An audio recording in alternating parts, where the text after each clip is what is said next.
তামোল কিমান ভৰাব?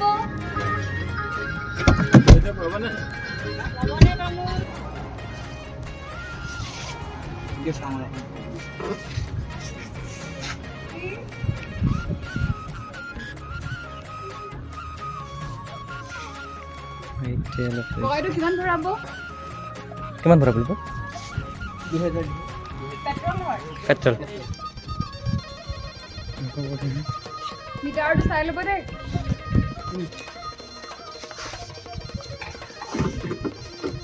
আপোনালোক ক'ৰ হৈছে?